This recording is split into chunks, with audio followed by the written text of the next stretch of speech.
हेलो दोस्तों, तो आज हम बनाने वाले हैं सेंटा क्लॉज का आउटलाइन। तो चलिए बताते हैं कैसे बनाना है।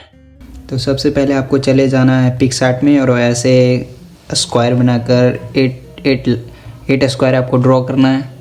जस्ट उसी पे हमें आउटलाइन बनानी है। तो चलिए बनाते हैं।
तो हमारा आउटलाइन रेडी हो चुका है गाइस। तो मिलते हैं नेक्स्ट वीडियो में।